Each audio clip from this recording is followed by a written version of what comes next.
శ్రీమాత్రే నమః. సర్వమంగళమాంగళ్యే శివే సర్వార్థసాధికే శరణ్యే త్ర్యంబకే దేవి నారాయణ నమోస్తుతే. అందరికీ నమస్కారం. ఈరోజు మనం తెలుసుకునేది వృశ్చిక రాశి ఫలితాలు. జనవరి మాసంలో వృశ్చిక రాశి ఫలితాలు ఎలా ఉన్నాయో తెలుసుకుందాం. వృశ్చిక రాశి వారికి ఏం జరగబోతుంది, ఎలా ఉంటుంది అంటే వీరికి అన్నిటిలో కూడా యోగదాయకంగా సూచిస్తుందన్నమాట.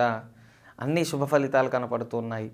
సహజంగానే వీరి యొక్క స్వభావం చూసుకుంటే క్రోధ స్వభావం, అంటే లోపల ఒకటి బయటకు ఒకటి నటించరు, ఉన్నది ఉన్నట్టు మాట్లాడేస్తారు, కోపం ఎక్కువ ఉంటుందన్నమాట. అయితే వీరికి ఇప్పటివరకు కూడా శత్రుత్వంగా ఉన్నవారు కూడా వీరి యొక్క మనస్తత్వాన్ని అర్థం చేసుకొని మిత్రుత్వంగా అయ్యే అవకాశం చాలా కూడా కనపడుతుందన్నమాట.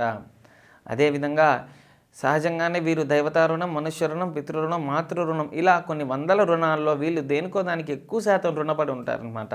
రుణం అనేది అధికంగా ఉంటుంది.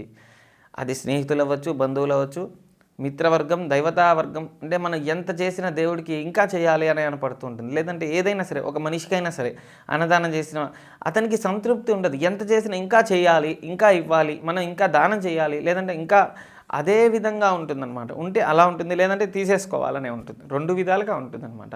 కాబట్టి జాతకంలో కుజుడు నీచంగా ఉంటే ఎక్కువ శాతం తీసుకోవాలని ఉంటుంది, జాతకంలో కుజుడు మంచి స్థితిలో ఉంటే ఇవ్వాలని ఉంటుందన్నమాట. కనుక వీరికి ఒకవేళ సహజంగానే జనవరి మాసంలో అన్నిట్లో కూడా మంచి అంశాలు ఉన్నాయి. భార్యపరంగా, వృత్తిపరంగా, వ్యాపారపరంగా, ఉద్యోగపరంగా అన్నీ బాగున్నాయి. అయితే చిన్న చిన్న సమస్యలు ఏమైనా ఉంటే కనుక దానికి పరిష్కారం మనం ఏం చేయాలి? ప్రతి విషయాన్ని మనం పరిశీలిస్తే ప్రప్రథమంగా చూడాల్సింది ఏంటంటే కుజుడు అధిష్టాన దేవత కాబట్టి మన జాతక పరంగా కుజుడు ఏ స్థానంలో ఉన్నాడో చూసుకోవాలి. కుజుడు నీచ స్థానంలో ఉన్నా, లేదంటే మంచి స్థానంలో ఉన్న ఏ ఫలితం ఉంటుందంటే మంచి స్థానంలో ఉంటే భూమి సంబంధించిన దానిలో అభివృద్ధిలోకి వస్తారు, ధనపరంగా బాగా సంపాదిస్తారు, ధనం సమృద్ధిగా వస్తుంది, అదేవిధంగా అన్నింటిలో కలిసి వస్తుంది అనమాట. అదేవిధంగా కుజుడు నీచంగా ఉంటే తీసుకున్న ధనం, భూమి, అదేవిధంగా గోల్డ్, బంగారం ఇవేవి కూడా కలిసిరం.